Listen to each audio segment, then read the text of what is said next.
KXLY4 Fire Watch coverage continues right now. Thanks for joining us. I'm Robin Nance with Dave Erickson. We are following breaking news from Wenatchee all the way to Clarkston and up to the Canadian border tonight. Hot temperatures, high winds have made for a dangerous combination, kicking up massive amounts of dust, causing fires to spread quickly.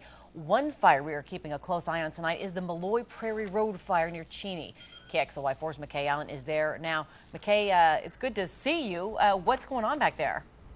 Well, a few minutes ago, fire officials let us know the fire is contained now. There was concern that it was going to find those trees over there and that they would have to evacuate a lot of homes, but it appears now this fire is under control, that it is contained, and fire officials are actually, we see some fire crews heading home at the moment. Now, there was a tractor here that they dispatched in the field to try to disc the thing up to see if there was any way they could possibly keep it from those trees. Now, this whole thing started about an hour and a half ago. If you can see over my left-hand shoulder, right over there, there's some trees. In those trees, there was a house. Behind that house, a couple of hours ago, a tree blew down. It blew down on some power lines.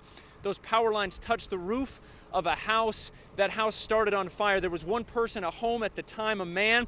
He was able to get out of the house before it burned down. He was able to run back inside a couple of times and grab some pets, but that home is now a total loss. We actually just returned from the scene of that destruction up there, and the video we have that we'll show you at 5 o'clock is tragically remarkable. All you can see really is a chimney standing. So that's how it started. The winds, as you can see, blew the fire northeast, crossed Malloy Prairie Road, and there was concern, as we said a moment ago, it would get into those trees. It didn't. It is now contained, but one home is lost. Guys, back to you.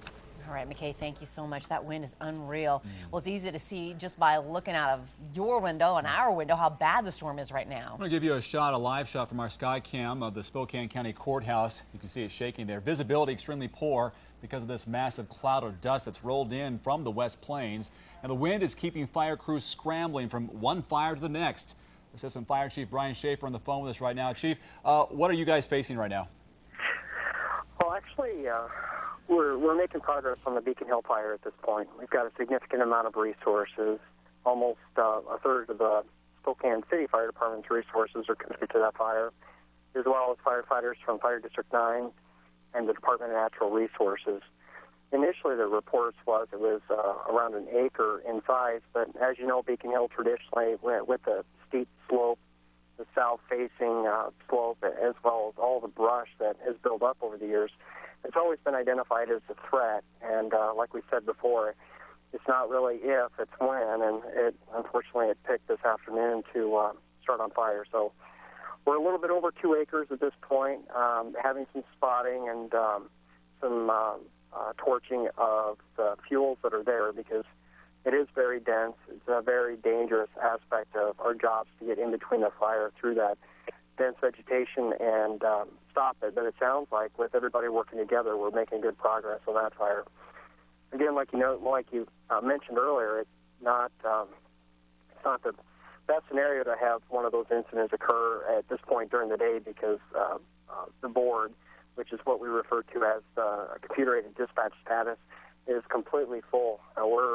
We're pretty well overcommitting resources at this point to handle down power lines, emergency medical calls, vehicle fires, pedestrian struck.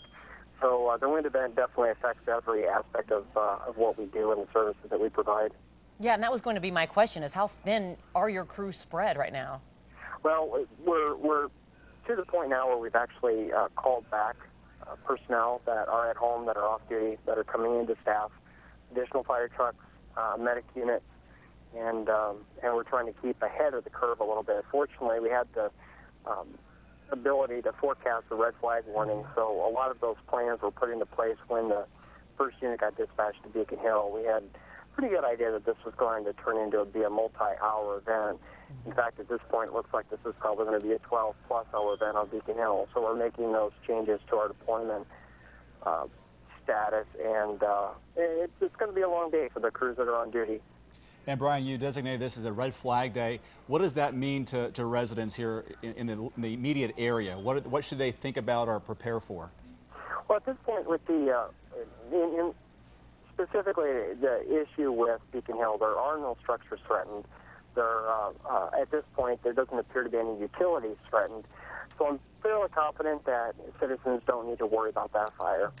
In the larger picture, though, like we spoke earlier when you were at the fire station, was it's really important to be prepared at a moment's notice, have a plan, and be ready to evacuate if needed if there's a fire in the area.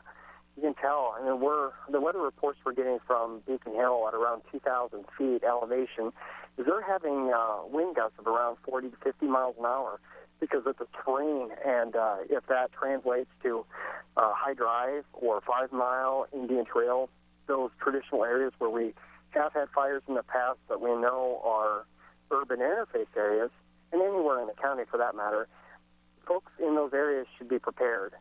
They should be able to, in a moment's notice, gather up all of the necessities that they've pre-identified as being important that they can't live without, and make their home fire safe, and then leave to an evacuation area with at least 2 different routes, so they're familiar with how to get out of their neighborhoods, not just one primary way, but a back way.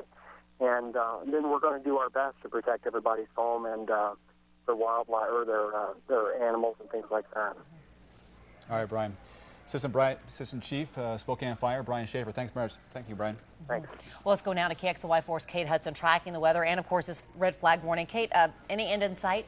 No, we are right in the thick of it right now, Robin, and we're going to stay very, very windy for the next several hours. Pretty much after sunset, I think, is when things will start to die down, but for now, we are really in the thick of things. And these are just sustained winds that we're tracking right now. 33 miles per hour in Spokane. We're seeing gusts, like Brian Schaefer said, of up to 40 and 50 miles per hour. So that's causing a lot of problems. We've got blowing dust in the West Plains, the Palouse, and the Lower Columbia Basin, all dealing with very dusty conditions and very high fire danger. Yakima seeing winds out of the west at 17 miles per hour right now, and Kittitas Valley saw some gusts today up to 55 miles per hour. So it is very windy out there, and everything you see shaded in blue here is going to remain under a wind advisory until 11 o'clock tonight. I think after sunset, that's when things will start to calm down. But for now, we are going to be very windy for the next several hours, which is going to cause a lot of problems for firefighters who are battling all these fires in Clarkston and in Lewiston. Lots of serious issues here with all of this wind. Even western Montana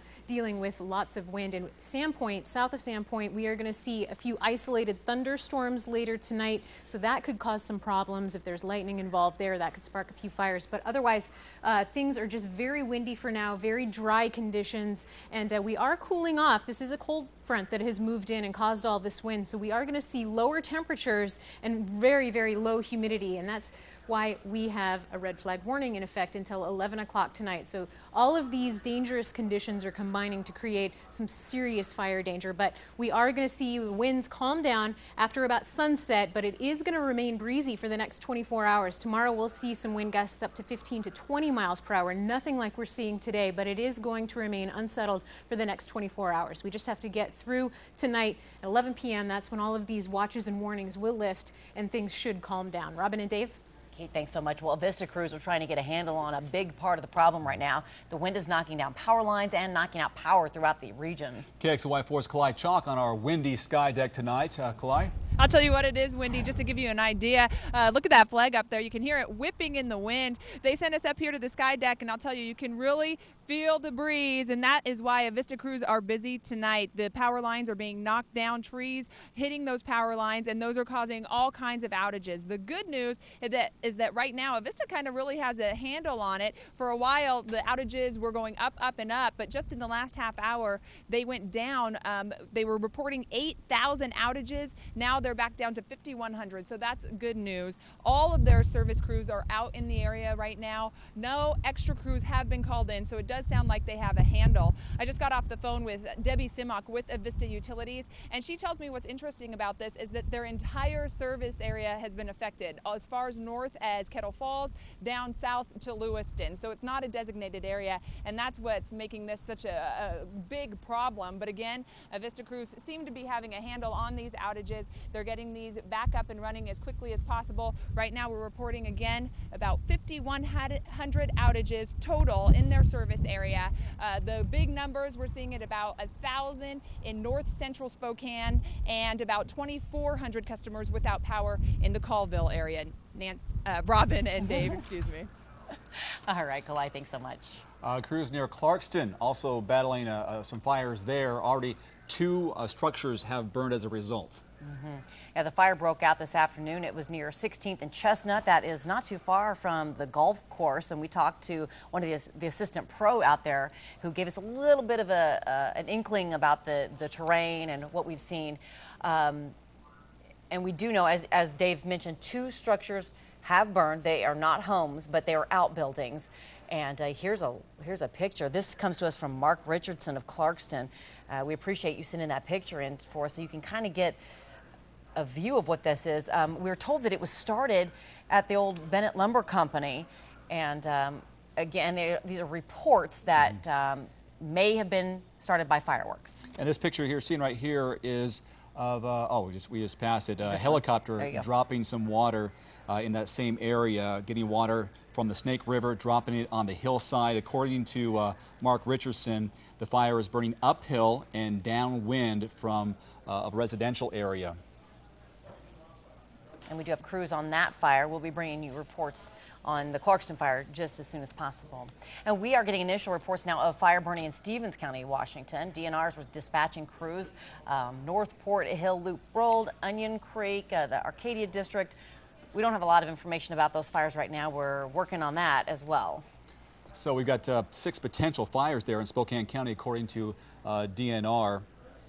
Naming off a few here that we got updated. Little Falls, 2 acres, and growing slowly north of Reardon near Little Falls Dam around Highway 231 and Spokane River. Beacon Hill, as you've heard, is being handled by the City of Spokane Fire, about a ½ acre in size, as Assistant Fire Chief Brian Schaefer was telling us.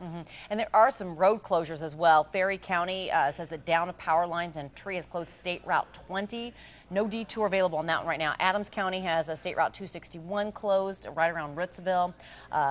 In Grant County, Stratford Road, part of that's closed, and County Road 20 Northeast closed near just east of Soap Lake.